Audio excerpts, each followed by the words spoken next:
I sat at the bar, nursing my beer as I contemplated the state of my life and my marriage to Andrea, when I saw him walking toward me in the large mirror in front of me. He looked rather odd for this area. A tall, lanky man with chiseled features, a square jaw with just a hint of a 5 o'clock shadow, and squinty eyes that looked like they had seen just a bit too much sun. There was something about his facial features that seemed familiar somehow, but I just couldn't place it. He wore a pair of blue jeans, topped with a white shirt, a brown vest, and a floor-length duster. He wore a battered old Stetson along with a pair of cowboy boots. I could even hear the jingle of spurs as he walked. Who wears spurs these days? I asked myself. Overall, he looked like a character right out of an old Western. The only thing missing was a gun belt and a six-shooter, but something told me he had one squirreled away somewhere. He stepped up to the bar stool next to me. "Mind if I join you?" he asked. I nodded my head and noted his accent, which seemed to suggest he came from somewhere down south. "Please do," I said. He smiled and took a seat. "Name's Peace," he said, extending his hand. "Justice O. Peace." I shook his hand. "Pleasure to meet you, Mr. Peace," I said. He smiled and nodded his head. "Please just call me Justice," he said. "Mr. Peace was my pa." I chuckled at that. "And you must be an Amos Jones," he added. How did he know that? I asked myself. "Yes," I said. "How did you know that?" "You just look like an Amos Jones," he said in that drawl of his. "I can tell a lot by looking at a man. Take that feller sitting in the back," he added, nodding at the mirror in front of us. I saw the man he was referring to, a balding, middle-aged man nervously looking around as he nursed his drink. "Now that's a fellow with the weight of the world on his shoulders," Justice said. He shook his head once as he clucked his tongue. It was a gesture I had seen my grandfather make many times growing up. "Shame of it is," Justice added. "It's all his own doing. Too bad, really." He looked back at me. "What are you drinking?" he asked. I shrugged my shoulders. "Beer," I said. He got the bartender's attention with a nod of his head. "I'll have a beer and get whatever it is my friend here wants," he said, pulling out a small roll of cash. "My treat," he said, looking back at me.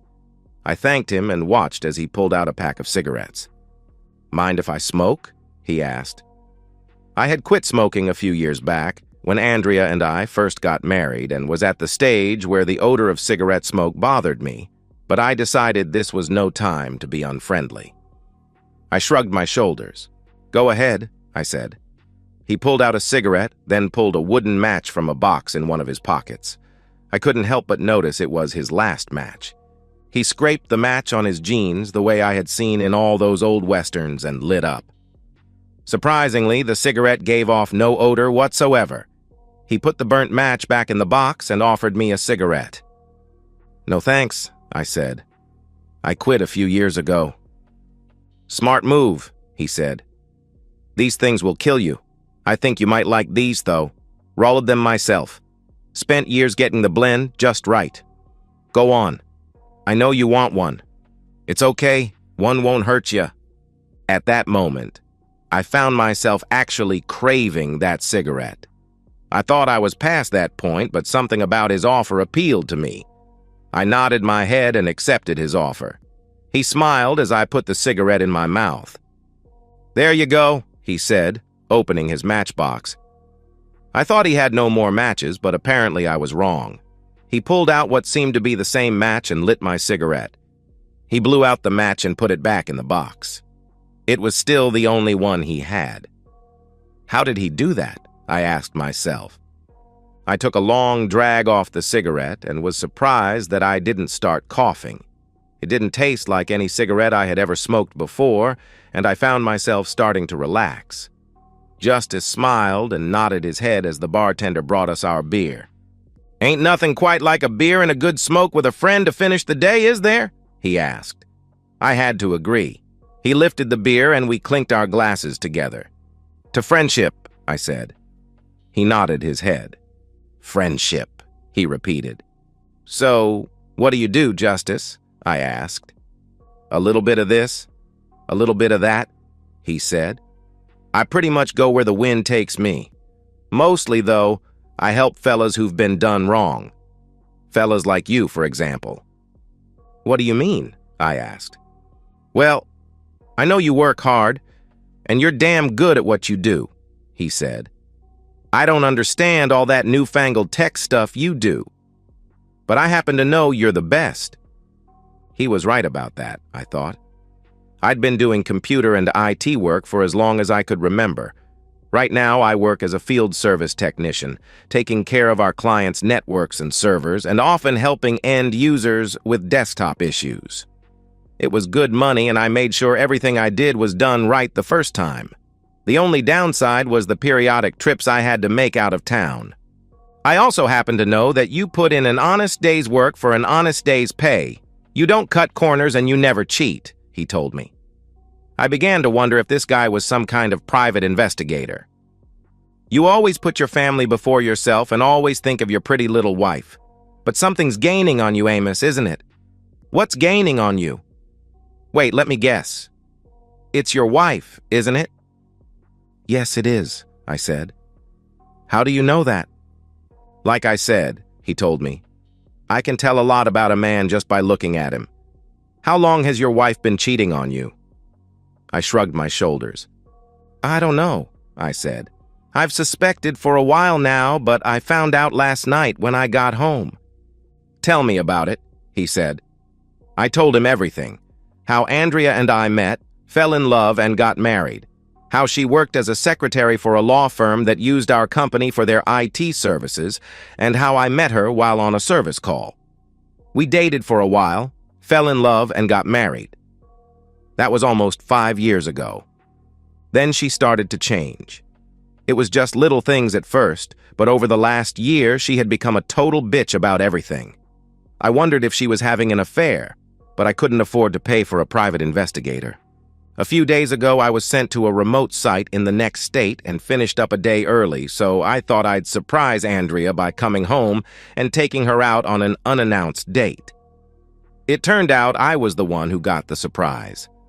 It sounds so cliched. I drove up to our 2-story house and found a strange car in the driveway. I parked on the curb and went into the house. I could hear them screwing in the master bedroom upstairs. I went upstairs and saw her lying on her back, undressed, with a man I didn't recognize between her legs. He had just finished and was pulling away when I reached the bedroom door. I could see the evidence of what they had done, and it felt like a punch to the gut. He turned to look at me, and I recognized him. Roscoe Jennings, her boss at the law firm. He was a fairly powerful attorney and was well respected in the community. He was also much bigger than me in every respect, and I knew he could mop the floor with me in a fight. They laughed as I slowly made my way back downstairs. I sat on the couch and could hear them talking, but I couldn't make out what they were saying. They came downstairs after a few minutes. Roscoe grabbed his jacket and headed for the door. He stopped just before he left and looked at me. "Hope you don't mind, but I helped myself to a beer," he said, laughing. I said nothing in return. Andrea sat on the couch and looked at me. "What are you doing at home?" she asked. "You were supposed to be gone for another day at least." Wow, I thought. Not even a hint of remorse. "For starters, I live here. I got done a day early and thought I'd surprise you," I said. "Looks like I'm the one who got surprised." "Why, Andrea?" I asked. "Aren't I enough for you? Don't I treat you with love and respect?" "Why?" she asked, laughing. "That's simple. He's got a 9-inch Johnson and he knows how to use it, that's why. And he's rich and powerful and available. Not like you, always working, going off to take care of clients." "He's also married," I said. "With kids." She shrugged her shoulders. "So?" she asked. "Look, now that you know about us, there's no reason for me to hide it anymore. So here's what's going to happen. I'm going to have Roscoe over here more often from now on. Sometimes he'll stay the night. Sometimes he won't. He might have some friends join him. It doesn't affect us in the least. You're still my husband, and I expect you to perform your duties. When Roscoe comes over, you'll be expected to watch. Of course, your spot in the bed is now his, so you can move into the guest room. I'll expect you to treat him with respect and do as he says." I just looked at her. Surely she wasn't serious about all this. "You can't be serious," I said. "This is my house. You're my wife. I won't stand for it." She smirked. "That's right. I'm your wife," she said. "And this is my house, too, and I can have anyone here I want. You can either put up with it or get a divorce, but I promise you, you'll get your clock cleaned. Roscoe will see to that personally." "What about his family?" I asked. "Don't you give a fuck about that?" "Roscoe and his wife have an open relationship," she said. "They pretty much do whatever they want with whomever they want." "And you want that for us?" I asked, shocked. "No," she said. "I'll do whatever I want, whenever I want, and with whomever I want. I expect you to remain faithful to me." "You're out of your mind," I said. "How long has this shit been going on?" "A few months," she said. "Not that it makes any difference. He's been over here almost every night you've been gone. I used to go out of my way to make sure everything was cleaned up afterward, but I won't be doing that anymore." "What if he gets you pregnant?" I asked. "So what if he does?" she said. "Your name will be on the birth certificate, so you'll be responsible." "No," I said, "because I refuse to touch you as long as you're screwing him or anyone else. Has there been someone other than Roscoe?" "There's been a few," she said. "But if that's the way you want it, then I guess you'll just have to live in a sexless marriage because I don't intend to stop." "This isn't going to end well," I said. "That's where you're wrong," she said. "Look, I still love you, just not the way I used to. I need to do this. I don't know how long it'll last, but once I'm finished, I'll be yours again. Just let me have this." I shook my head. "You're crazy," I said. "How can you say you love me and then expect me to live like this?" She smirked. "Of course I love you," she said. "I just prefer the way Roscoe and his friends treat me in bed, that's all." "What's next?" I asked. "Where do you see this going?" "Roscoe's coming back Friday," she said. "That was just the day after tomorrow. You'll be expected to symbolically hand me over to him. Of course, that means you'll have to sit and listen to us put you down and belittle you, but that's just part of your new role." "My new role?" I asked. "What is that?" "You'll accept this situation from now on," she said. I looked at her, disgusted. "You're out of your mind," I said. I grabbed her ring hand and pulled off her wedding ring along with the engagement ring I gave her, the one passed down through 5 generations. It had once belonged to my 4th great-grandmother, Elizabeth, who married Grandpa Elijah a few years before the Civil War. They had 2 children before he was killed by a Confederate bullet during Sherman's March to the Sea. Elizabeth never remarried, but made sure her children and grandchildren knew about her heroic husband. His story was passed down from generation to generation, along with the engagement ring he gave her. My parents still had an old picture of Elijah and Elizabeth that was taken before he left to join the Union Army. "What are you doing?" Andrea asked. "Those are my rings." "Wrong," I said. She recoiled as I had never spoken to her like that. "That engagement ring has been in my family for well over 150 years, and I'll be damned if I let you corrupt it. You can have these back if I feel you've earned the right to wear them again." "Fine," she said, standing up. "Have it your way. Now, are you coming to bed?" "No way," I said. "I'm not going to be with you as long as you're involved with that guy. For all I know, he has AIDS. You'd better get yourself tested for STDs. Who knows what he's stuck into?" "All right," she said. "Be that way. But you'd better be on your best behavior Friday." "Is that a threat?" I asked. "Call it what you want," she said. "But I'm warning you, if you fuck it up, you'll be the one paying the price." She stomped upstairs and slammed the bedroom door, locking it behind her. I slept on the couch, and the next morning, I went up to get dressed. The master bedroom door was still locked, so I kicked it in, breaking the door jamb. It took a few kicks, but I finally managed it. Andrea sat up in bed, surprised. "What are you doing?" she asked. "Getting dressed," I said. "Unlike you, I have to wear clothes to work." I stopped my narrative long enough to take a sip of my beer and another drag off my cigarette. I was surprised that it hadn't burned all the way down by now. Justice sat silent, listening to my story. "And you spoke to an attorney today?" he asked. I nodded my head. "I did," I said. "It seems Andrea was right. The way the laws are set up, I'd get screwed, royally. In fact, the lawyer said I'd be better off financially if I just went along with what she wanted. Can you believe that shit?" He shook his head. "So what are you gonna do?" he asked quietly. "I don't know, Justice," I said. "I've never been in this kind of situation before. Part of me wants to run, but another part of me wants to strangle them both. An old friend once said that no man in the wrong can ever stand up to a fella in the right that keeps on a-coming," Justice said. "What kind of man are you, Amos?" "I'm a man in the right that's been wronged," I said. "I know you're in the right," he told me. "That's why I'm here. What do you say we bushwhack them tomorrow night, you and me together?" I looked at him. "You'd do that?" I asked. "You'd help me?" "Sure," he said. "You'd have to do the heavy lifting, but I'll be right there with you. What do you say? Are you up to it?"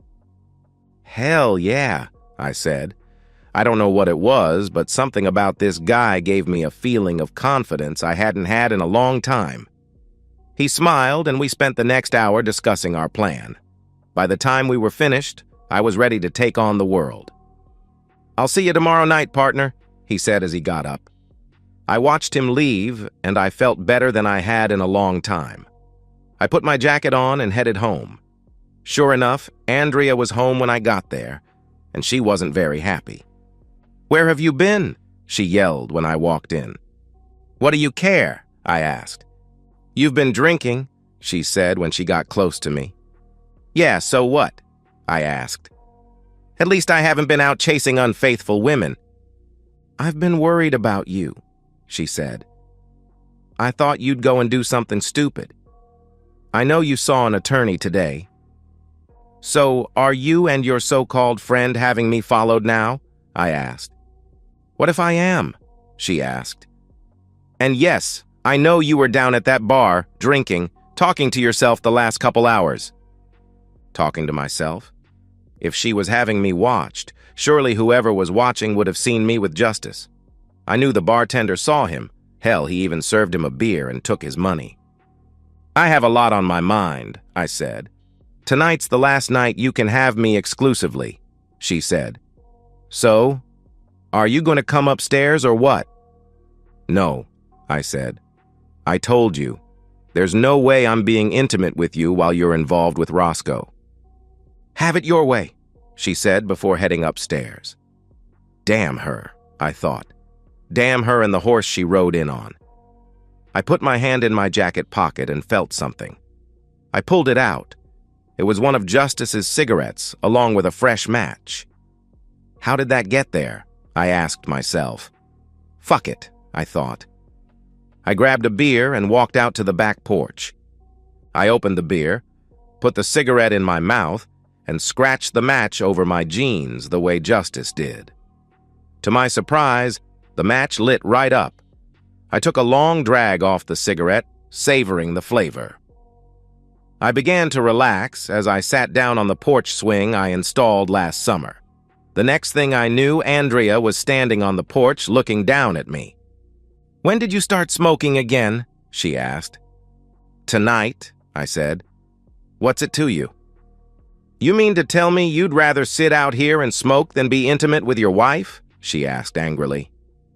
I looked at her and was instantly disgusted with what I saw. The once beautiful face I knew so well had morphed into something sickening and ugly. Was that the result of the cigarette, I wondered? "I don't have a wife," I said. "Not anymore. She's dead to me." Stunned by my words, Andrea sat on the porch swing and reached out to me, but I moved away, disgusted by her very presence. "Please don't say that, Amos," she said. "I'm still your wife." Please come to bed with me. I shook my head. My wife would never have taken up with that scum-sucking maggot, I said. She would have told him to go buzz himself. But you didn't, did you? No. You spread your legs for him and let him do whatever he and his buddies wanted. And now you expect me to be okay with it? No, you're not my wife. Just someone who lives in the same house as me. You make me sick to my stomach. Now go away before I throw up. Oh my God, she said, tears falling down her cheeks. You really do hate me, don't you? You just now figuring that out? I asked. What did you think I was going to do when you hit me up with your bullshit yesterday? Celebrate? Maybe get up and do a fucking dance? You have one chance to make this all go away right now. It's up to you. It's either me and our marriage or Roscoe Dickwad. What'll it be? This was something Justice and I had worked out earlier. He suggested I give her one last chance to end it with Roscoe, primarily for my own conscience. If she accepted, Justice said he could take care of the details. I'm not sure how he could do that sort of turning back time and erasing my memories, but I trusted him. In reality, though, neither one of us realistically believed she would jump on the opportunity. For a moment, her face appeared to soften, and she looked like the woman I had fallen in love with and married. I thought she was going to take the opportunity I had presented her. What do I have to do? She asked. Call shithead right now and end it, I said. Then tell him you quit. You're a good secretary, you can find work pretty much anywhere. She pulled out her cell phone and called him, putting the call on speaker. Hey, baby, Roscoe said when he answered. We still on for tomorrow night? She said nothing for a few seconds, but as she looked up at me, I saw her face change again and knew the woman was back. She smiled, but her smile held no warmth. Yeah, we're still on, she said with an evil smirk. Good, Roscoe said. How's the husband taking it? Not good, she said, but he'll get over it, Roscoe laughed. Maybe I'd better bring some of the boys along just to keep him in line, he said. Andrea chuckled. Yeah, do that, she said. All right, see you tomorrow evening, he said before hanging up. She sneered as she looked back at me. You're in for a hot time tomorrow night, she said, and you better be on your best behavior. I nodded my head. I knew what lay ahead, and my conscience was now clear. I had given her one final chance, and she crapped all over it. I blew a cloud of smoke in her face. Her reaction reminded me of those old vampire movies where the evil creature gets exposed to sunlight. So, she said after she composed herself, you want me for one last night? This is it. After tonight, you won't get any of this ever again. I shook my head. I already told you I'm not touching you as long as you're with him, I said. In fact, if you were on fire, I wouldn't piss on you to put it out. She shrugged her shoulders. Have it your way, she said, going back inside. I slept in the guest room, putting a chair against the door to keep her out. I woke up early the next day, got dressed, and left for work without saying a word to my wife. It seemed like the day just dragged, but it finally came to an end. I knew what was going to happen tonight, and I wasn't looking forward to it at all. I got home, put my briefcase in my home office, and grabbed a beer. Andrea was making dinner, but I had no desire to eat anything she fixed. You might as well eat something, she said. You're going to need your strength tonight. Roscoe and the boys will be here in an hour or so. I grabbed a beer from the fridge and looked at what she had made. I'm not hungry, I said. Besides, how do I know you haven't poisoned my dinner? Come on, Amos, she said. You think I'd do that to you? Hell yes, I said. I put my hand in my jacket and found another cigarette and a match. I'm going on the porch for a smoke, I added before I left. She followed me outside. I don't like that you're smoking again, she said. I lit the cigarette and took a long drag. I frankly don't give a shit on what you like or don't like anymore, I said. I don't like that you're fucking around on me, but I don't have a say in that, do I? She stood defiant for a moment, then shook her head and went back inside. After she left, I went over what Justice and I had planned out, screwing up my courage for the showdown that would be happening soon. It took an hour for me to finish the cigarette. Don't ask me to explain it. Afterward, Andrea came back outside to tell me Roscoe and his buddies were here. "Go upstairs and wait for us," she said. I nodded my head and walked upstairs. I saw she had placed a chair so I could have a good view of their activity in the bed, and I noticed the video camera she had placed in one corner. I could hear them all talking downstairs, and soon I could make out two people climbing the stairs. Andrea came in first, followed by Roscoe. The big man smirked as he held out his hand. The bastard expected me to shake his hand. After he realized I wasn't going to shake it, he nodded his head and kissed Andrea deeply. "Well," he said, looking back at me, "you ready to get the show on the road?" "What? Is this where I'm supposed to act all dejected and suck you off or something?" I asked. They laughed. "Well, if that's what you want," Andrea said. "No, it's not what I want. But what I want doesn't matter, does it?" I asked.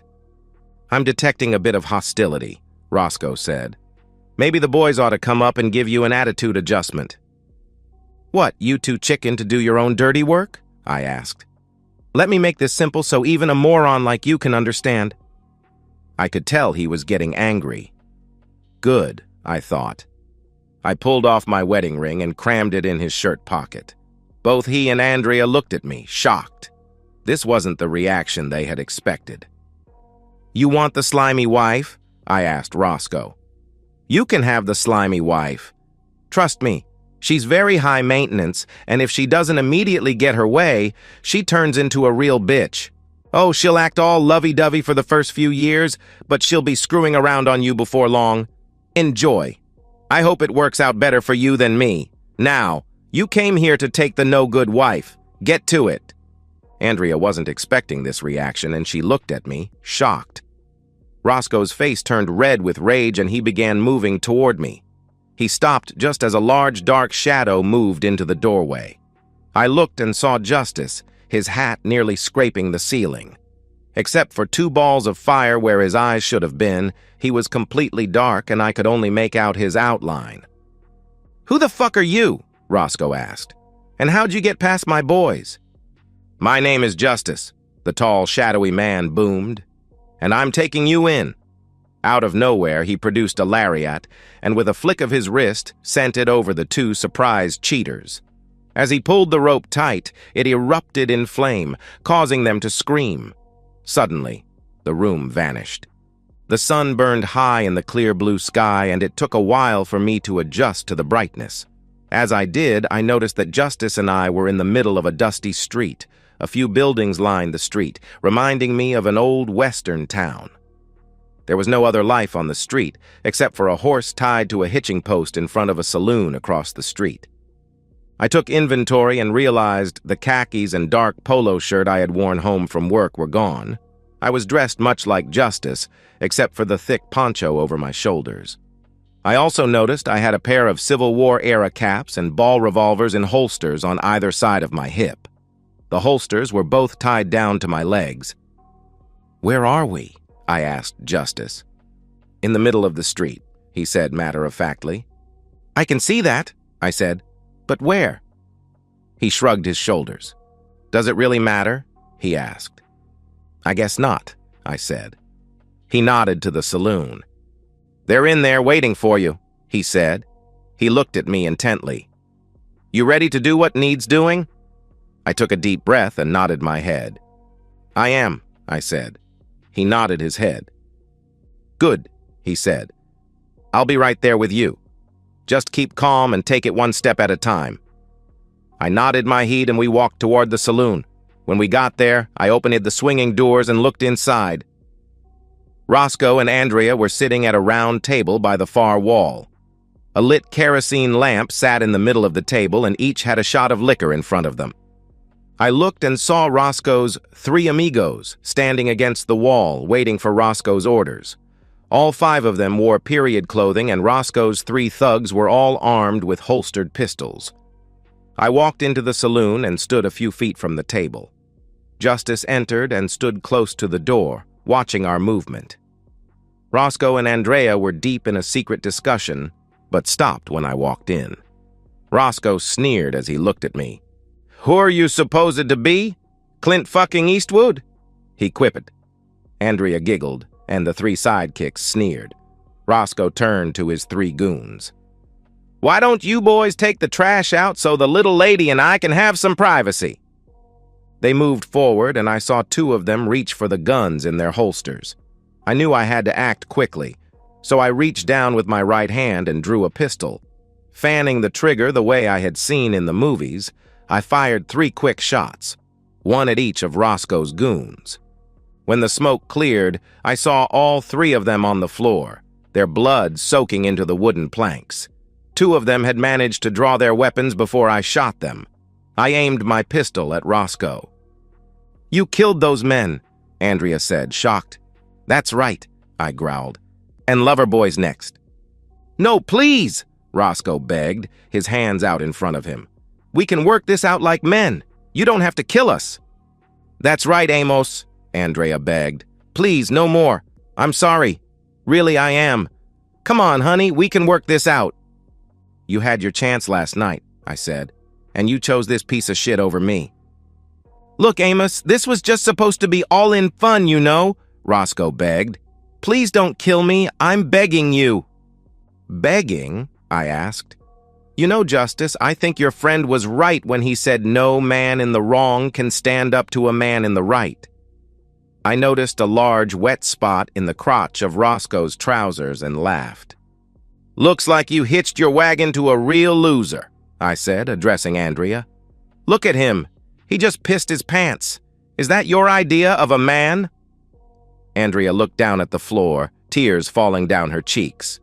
"Look, Amos, you can't kill me," Roscoe pleaded. "I don't even have a gun. You can't kill an unarmed man. It just ain't right." "Actually, I can," I told him, "but I'll give you more of a chance than you were willing to give me." I pulled the second pistol out of its holster and put it on the table in front of him. "Go ahead," I said. "Pick it up." He looked at me, then at the pistol. "What?" he asked, standing halfway up. "I said, fill your hand!" I yelled. Did I really just say that? I asked myself. I remembered the line from an old movie, and it just seemed right somehow. Roscoe looked at the pistol, then slowly picked it up. "That's right," I said. "Now pull the hammer back. All the way back." He struggled with the weapon, and finally got the hammer all the way back. "Now, point it," I said, still holding my pistol on him. By now, though, I had cocked the hammer back and was ready to fire. As I watched, he lifted the pistol, his hand shaking. When the time was right, I pulled the trigger. Then I cocked the hammer and pulled the trigger 2 more times in rapid succession. The first 2 rounds hit him square in the chest, and the third went right between his eyes, blowing off the back part of his cranium. His eyes opened wide in shock from the first 2 bullets. His body slammed against the wall behind him. After a second, he fell on the edge of the table, flipping the tabletop the way I had seen in so many movies. When the tabletop flipped up, the kerosene lantern overturned, spilling the flammable liquid on the table and onto Andrea's dress. The flame from the wick ignited the kerosene, which in turn caught Andrea's dress on fire. Trapped under the edge of the heavy tabletop, she began screaming as the flames engulfed her. "Amos!" she screamed. "Help me! It burns! Please!" A few seconds later, she, Roscoe, and his 3 goons disappeared in a puff of smoke. I picked up the pistol I had given Roscoe and placed them both back in their holsters. I had to clench my fist to keep from shaking. I had never killed a man before in my life, yet I had just killed 4 men and watched as Andrea burned. I turned to Justice, who had a look of grim determination on his face. "Where did they go?" I asked. "Someplace really warm," he said. "Are they really dead?" I asked him. He nodded his head. "Yes," he said. "You do know it was either them or you. You had no choice. Is this the first time you ever killed a man?" I nodded my head. "Yeah," I said. "You ever kill anyone?" I asked him. He got a strange, faraway look in his eye. "More than I care to remember," he said. "But like you just now, I had no choice. It was either kill or be killed. You know, if you had hesitated, they would have killed you." Deep down, I knew he was right. The worst thing you can do right now is agonize over it or try to second-guess yourself. Just go on with your life. It'll get better with time. "Trust me," he said, patting me on the shoulder. We walked outside and ended up next to the horse tied up at the hitching post. "Oh, before I forget," he said, "I have something to give you." He reached into a saddlebag and pulled out a small rectangular metal case and handed it to me. I looked at the tarnished case and saw the initials, EJ, engraved on the front. Turning it over, I saw an inscription that read, "To my dearest Elijah, may God keep you safe and bring you back to your one true love. Your loving wife, Elizabeth." "Where did you get this?" I asked. "Your grandpa Elijah gave that to me just before he died," Justice said, not looking at me. "How could that be?" I asked myself. "Elijah Jones died in the latter part of the Civil War, over 150 years ago." I looked at the back of Justice's head, and it suddenly came to me. I knew who this man really was. "He'd be mighty proud if you kept that for him," Justice said, wiping a tear from his eye. "I will, Grandpa," I said without thinking. "Thanks for trusting me." Justice turned to me, a small smile on his face. "Did something like this happen to you and Grandma Elizabeth?" I asked. He nodded his head. "Yeah," he said, "a long time ago, in a little place very much like this. Some rustlers thought they could steal my pa's cattle and take my wife. I had to teach them the same lesson you taught them boys a while back. That was the first time I ever killed a man. Took a while to get over it. Lizzie made it out okay, though. We went back east, and I joined the army shortly afterward. You know the rest." "So, what happened?" I asked. "How did you become Justice?" "That's a long story, partner," he said. "I'll tell you about it one day, I promise." "Will I ever see you again?" I asked. He nodded his head. "Count on it, son," he said. "After the way you handled those fellas, I got no choice but to deputize you. Besides, you owe me a beer," he added with a smile. "Yes, sir," I told him, smiling. He extended his hand and I shook it. As we shook hands, he wrapped his other arm around me and hugged me. "I love you, son," he whispered, "and I'm damned proud of you." "I love you too, Grandpa," I said, my eyes watering. He stepped back and got up on his horse. "Tell Grandma Elizabeth I said hello," I told him. He looked down at me and smiled. "You just did," he said, "and she says to tell you hello right back." He smiled, winked, then touched the brim of his hat. "See you around, son," he said as he spurred his horse forward. I watched as he rode down the dusty road and disappeared from sight. The next thing I knew, I was back in my living room, my head reeling. I looked at myself and saw I was wearing my work clothes instead of the old Western outfit I had just a few minutes ago. I felt something in my pocket and pulled it out.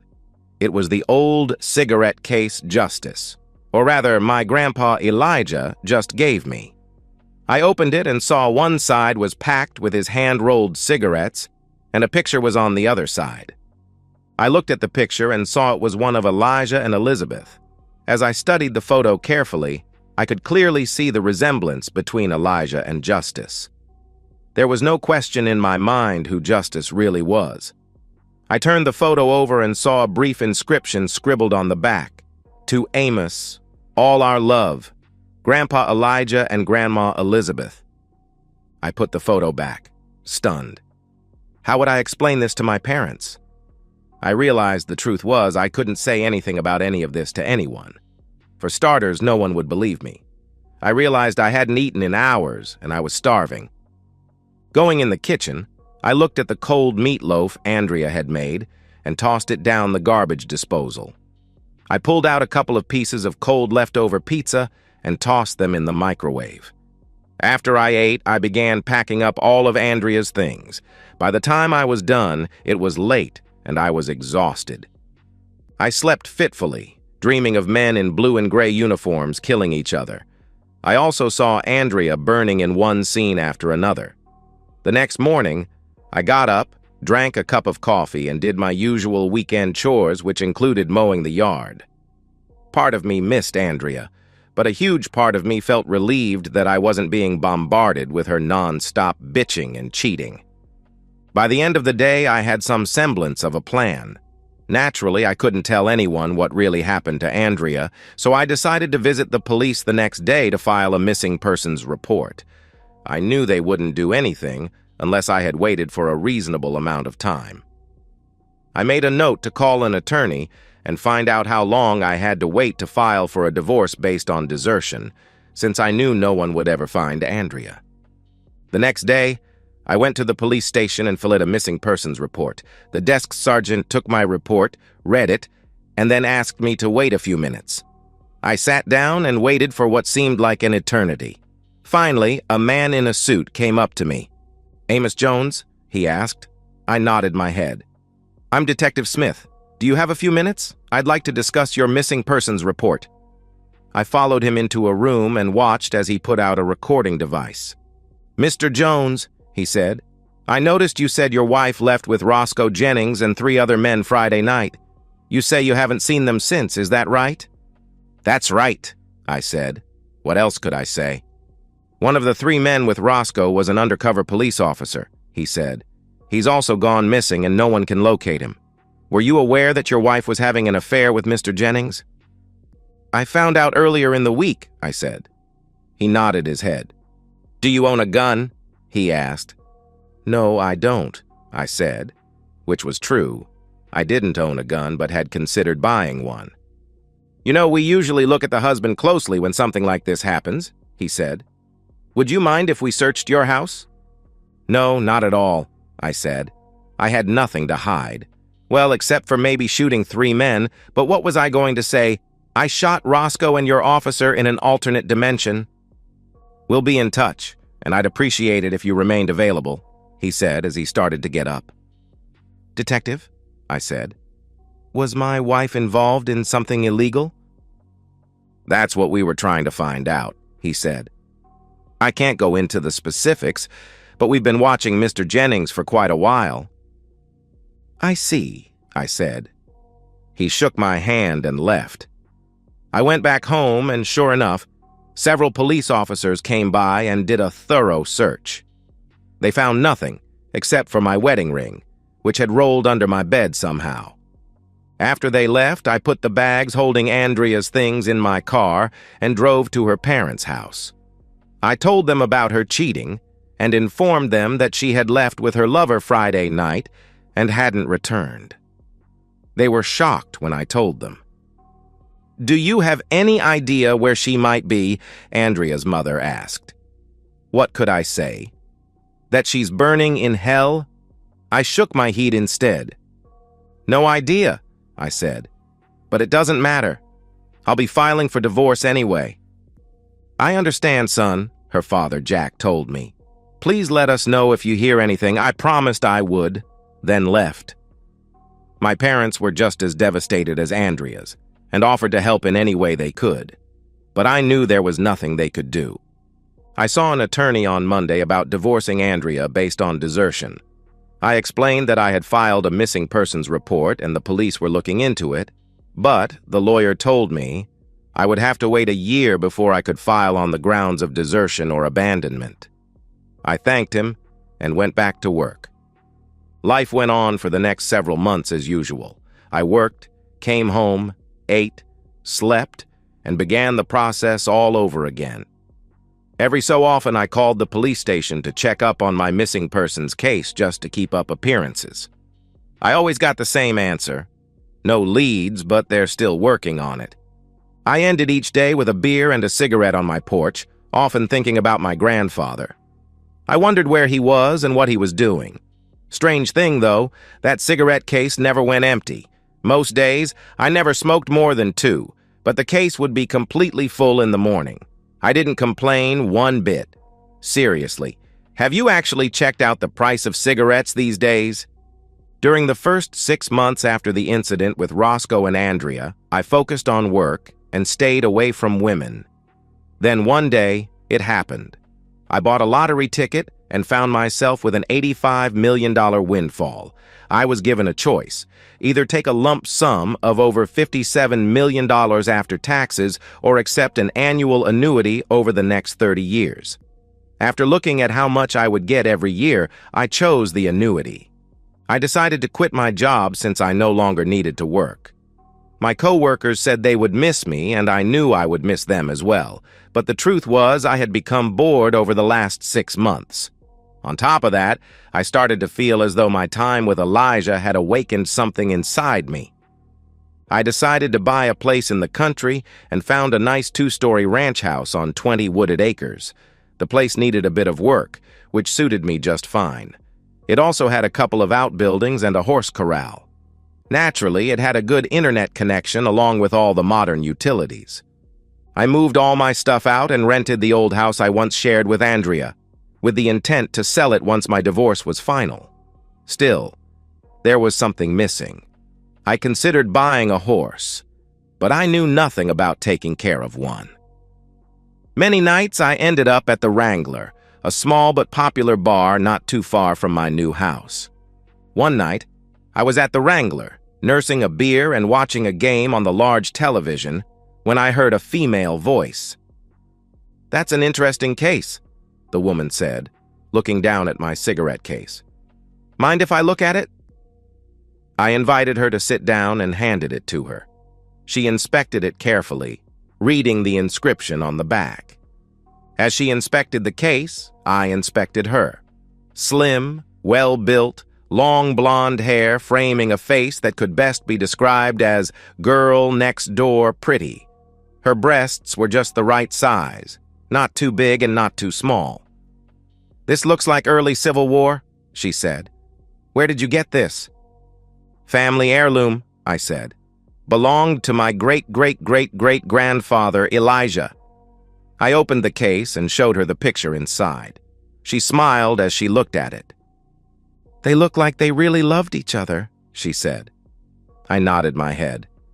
"They did," I said. "This ought to be in a museum somewhere," she said. I shook my head. "There's a lot of sentimental value in this," I said. "It's kind of hard to explain." I extended my hand. "I'm Amos Jones, by the way." She shook my hand. "Danny," she said. "Danny Williams. It's short for Danielle." "Pretty name," I said. "Thank you, kind sir," she said, smiling. "Can I get you something?" I asked. "Sure," she said. "I'd love a beer." I motioned for the waitress and ordered us each a beer. "Mind if I smoke?" I asked her, opening the case. She shook her head. "Not at all," she said. "Would you mind sharing one with me?" I smiled and offered her a cigarette. I pulled out a match and scratched it along my jeans. I held it as she lit her cigarette. "Impressive," she said as I lit my cigarette. I smiled as I blew out the match and put it back in its box. "What kind of cigarettes are these anyway? I've never tasted anything like them." "Special blend," I said. "Hand-rolled. You like?" "Absolutely," she said. I smiled. "You know, there's nothing quite like a smoke and a beer with a friend to end the day," I said. Lifting her beer, she smiled. I joined her in a little toast, and we spent the evening getting to know each other. It turned out Danny was a lawyer with a large firm in the city and often spent her weekends at her parents' ranch, taking care of her horses. "I've been thinking about buying a horse," I said. "That's right," she said. "You just bought the old Ackerman place. You know anything about horses?" I shook my head. "Nothing whatsoever," I told her.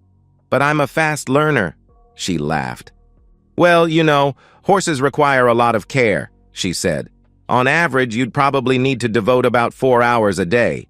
But if you're serious, I have a horse I've been wanting to sell, and I'd be more than happy to help you learn." "That sounds great," I said. "So, is there a Mr. Danny somewhere?" She shook her head. "Not anymore," she said. She told me about her divorce from her ex-husband, who turned out to be a drunken cheat and an abuser. I listened to her tell her story and could see that it had affected her considerably. "What about you?" she asked. "Almost the same thing," I said. "Caught her cheating on me. She wanted me to be her cuckold, but I wouldn't have it. She's gone now, with her lover. Haven't seen her in well over 6 months. I'll be filing for divorce in a few months for abandonment." "I'm sorry to hear that," she said. We spent the rest of the evening talking, sipping beer, and dancing. She felt so good in my arms, and I felt more content than I had in months. Finally, the bar was closing, so we had to leave. "Why don't you come by in the morning and I'll introduce you to Ringo?" she asked. "Ringo?" I asked in response. "The horse. Silly," she said. "It's a date," I said. She gave me directions to her parents' place, along with her cell number. "See you in the morning," I said before she left. The next day, she introduced me to her parents, Bill and Kathy Williams. Bill was a huge man, and he nearly crushed my hand when he shook it. "So, you're the fella who bought the old Ackerman place, right?" he asked. I nodded my head. "Good people, the Ackermans," he added. "Well, I gotta go take care of some fencing. Nice to meet you, Amos." "Good to meet you, sir," I said. Danny took me out to the corral and introduced me to Ringo, a very large reddish-brown horse. I don't know what kind of a horse he was, but I was impressed by his size.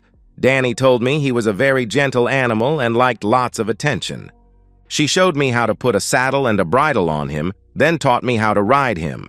I felt like I was on top of the world riding this creature. I followed Danny's instructions and was amazed at how well Ringo responded to my commands. We rode around the ranch for a couple of hours before Danny led us back to the corral, where she showed me how to groom, feed, and water him. "What do you think?"